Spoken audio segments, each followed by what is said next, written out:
In the cold deep of the North Atlantic, a silent war is underway. Russian submarines, fragile undersea cables, AI surveillance networks, and a Royal Navy that many say is stretched thinner than ever. In 2025, the United Kingdom announced one of the most significant Navy budget shifts in decades, a spending plan that could reshape Britain's entire maritime future. Is it enough? Is it too late? And what does this all really mean for the country?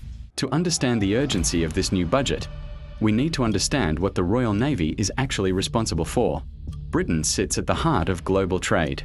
95% of our imports arrive by sea. The internet you're watching this on travels through fiber cables lying across the ocean floor. Russia knows this, and over the last decade, their submarine activity in the North Atlantic has tripled. Military leaders have warned Parliament, if Britain cannot defend the Atlantic corridor, NATO itself becomes vulnerable.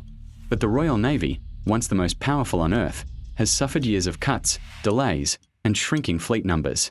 In 2025, the UK government made a promise.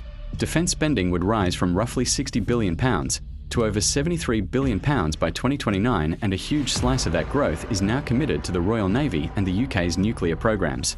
With the new budget, the Royal Navy are aiming to produce new submarines, new destroyers, modernised weapons, and AI surveillance systems and replenish their munitions.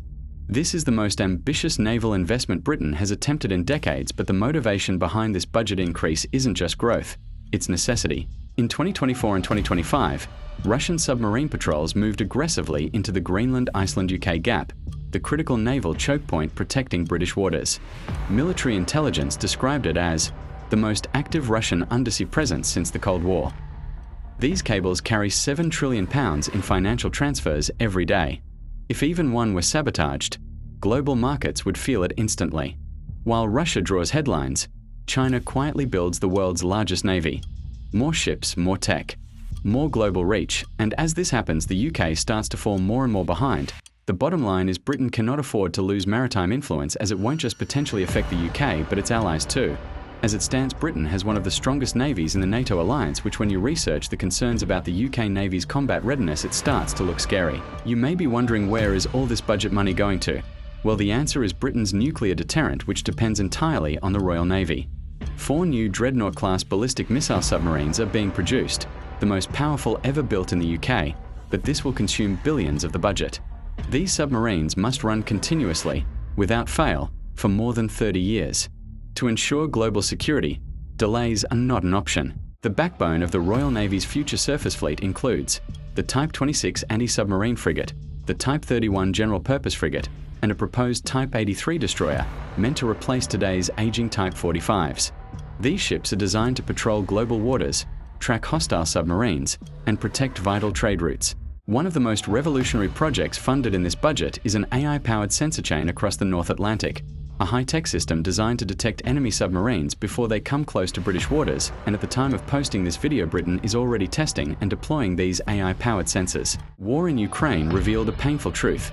Europe's ammunition reserves were dangerously low. Britain is now spending heavily to rebuild missile and munition stockpiles.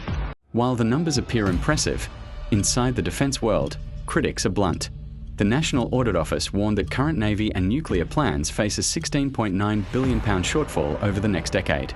In simple terms, the Navy is trying to do more, with less time, and not quite enough money.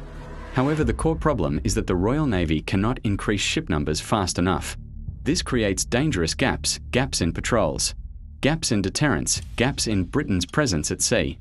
Despite the gaps, risks and concerns, this budget is a major boost for British industry.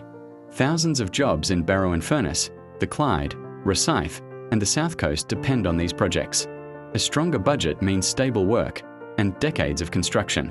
So what does this all mean for the future of the Royal Navy? If the plans succeed, Britain will maintain one of the world's most advanced, technologically superior navies. But if the current delays grow, if costs start to rise, if changes to politics weaken, the UK risks losing control of the very waters it depends on, which puts the UK in a dangerous situation. In the next 5 years, the Royal Navy faces a challenging crossroads, a moment that will define British security for an entire generation to come. The money is promised, the plans are drawn, the threats are growing, and the world is watching. The question is no longer whether Britain can afford to invest in its navy, but whether it can afford not to. Subscribe for more breakdowns and check our channel for more military videos from around the world.